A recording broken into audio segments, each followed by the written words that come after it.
इस मूवी में ये दिखाते हैं कि एक आदमी बस स्टॉप पर बैठा हुआ है और तभी इसके पास एक औरत आकर बैठ जाती है और अब फॉरेस्ट गम चॉकलेट खाना शुरू कर देता है और वो इससे पूछता है कि आप खाएंगे। वो कोई जवाब नहीं देती। फॉरेस्ट गम बोलता है कि मैं ऐसी 1.5 लाख चॉकलेट्स खा सका हूँ। इसके बाद फॉरेस्ट गम इसके जूते देखता है जो कि व्हाइट कलर के होते हैं, जो फॉरेस्ट गम को बहुत ही अच्छे लगते हैं। वो बोलता है कि आपके जूते बहुत अच्छे हैं, ये जरूर आरामदेह होंगे। वो बोलती है कि मेरे पैरों में दर्द हो रहा है। फॉरेस्ट गम बोलता है कि मैंने इस जिंदगी में बहुत से जूते पहने हैं और अगर मैं अपने दिमाग पर जोर डालूं तो मुझे अपनी जिंदगी के पहले जूते याद आ जाएंगे। और ये पूरी कहानी फ्लैशबैक में चली जाती है और अभी फॉरेस्ट गम बच्चा है। ये दिखाते हैं कि फॉरेस्ट गम एक डॉक्टर के पास होता है और इसे खास किस्म के जूते पहनाए जा रहे होते हैं जिसमें लंबी लंबी स्टील की रॉड्स लगी हैं। डॉक्टर बोलता है कि इसके पैर तो मजबूत है लेकिन इसकी रीढ़ की हड्डी टेढ़ी है और घबराने की कोई बात नहीं, मैं सब ठीक कर दूंगा। जैसे ही डॉक्टर बोलता है कि मैं सब ठीक कर दूंगा वैसे ही फॉरेस्ट गम गिर जाता है। अब यहाँ से फॉरेस्ट गम की मम्मी उसे बाहर ले जाती है और बोलती है कि कभी कभी किसी को ये मत बोलने देना कि वो तुमसे बेहतर है। खुदा सबको एक जैसा बनाता तो वो सबके पाँव तुम्हारे जैसे बनाता, लेकिन तुम अपने आप में एक खास हो। फॉरेस्ट गम का नाम फॉरेस्ट गम इसलिए रखा होता है क्योंकि इनके दूर के रिश्तेदार का नाम फॉरेस्ट गम होता है और इसी इंसान से इम्प्रेस होकर उन्होंने उसका नाम फॉरेस्ट गम रखा होता है। अब फॉरेस्ट गम की मम्मी चाहती है कि फॉरेस्ट गम को एक अच्छी एजुकेशन मिले, इसलिए वो इसको एक अच्छे स्कूल में ले जाती है। लेकिन वहाँ का प्रिंसिपल ये बोलता है कि इस बच्चे का एडमिशन इस स्कूल में नहीं हो सकता क्योंकि इसका IQ लेवल कम है। लेकिन फॉरेस्ट गम की मम्मी बोलती है कि नहीं, मेरा बच्चा नॉर्मल स्कूल में पढ़ेगा। प्रिंसिपल बोलता है कि हमारे स्कूल में जो एडमिशन का क्राइटेरिया है इसमें फॉरेस्ट गम फिट नहीं आता,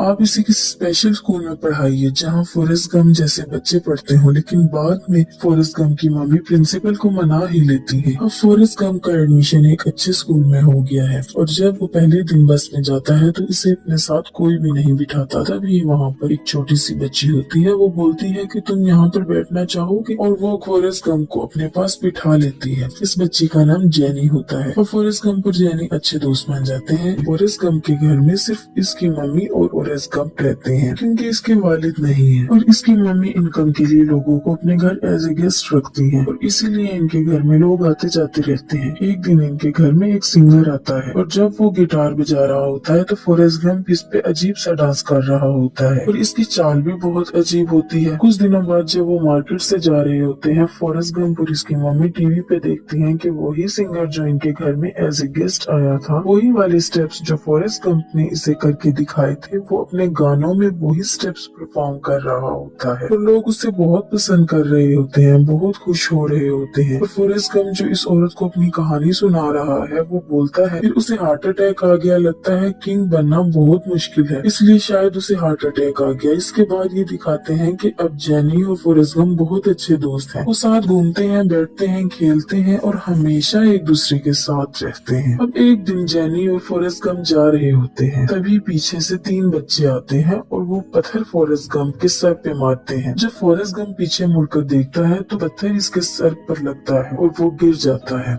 वो बच्चे फॉरेस्ट गम को बोलते हैं कि तुम बहुत बेवकूफ हो। अब वो इसे और भी पत्थर मार रहे होते हैं। तभी जेनी बोलती है भागो फॉरेस्ट गम भागो। तो फॉरेस्ट गम अपनी अजीब सी चाल से जल्दी जल्दी चलना शुरू कर देता है और वो तीनों बच्चे अपनी साइकिल में फॉरेस्ट गम का पीछा करना शुरू कर देते हैं और जेनी पीछे से बोलती है कि तेज भागो फॉरेस्ट गम, तेज भागो। और फॉरेस्ट गम भागना शुरू करता है और वो धीरे धीरे अपनी रफ्तार बढ़ाता है और जो इसके पैर में लोहे की रॉड्स वाले जूते होते हैं वो टूटना शुरू हो जाते हैं और फॉरेस्ट गम धीरे धीरे अपने स्पीड बढ़ाता है और वो इतनी तेज भागता है कि वो तीनों बच्चे साइकिल से भी इसका पीछा नहीं कर पाते। और फॉरेस्ट गम के अंदर भागने की पावर का इसे आज पहली बार पता चलता है, जैसे वो पहली बार भागा हो। इसी के साथ ये भी दिखाते हैं कि जेनी फॉरेस्ट गम के घर के पास ही रहती है। रात को चुपके से फॉरेस्ट गम के कमरे में आ जाती है। वो बोलती है कि इसके घर में कुत्ता है जिससे उसे डर लगा है। फॉरेस्ट गम बोलता है कि वो कुत्ता बहुत ही कमीना कुत्ता है। धीरे धीरे वक्त गुजरता है और अब जेनी और फॉरेस्ट गम दोनों बड़े हो चुके हैं और अब वही सीन दिखाते हैं जिस सीन में पहली बार उन 3 बच्चों ने फॉरेस्ट गम को पत्थर मारे थे और भागे थे। अब वो सब बच्चे बड़े हो चुके हैं और आज दोबारा वो फॉरेस्ट गम को पत्थर मारते हैं, लेकिन इस बार वो जीप पर होते हैं, साइकिल पर नहीं।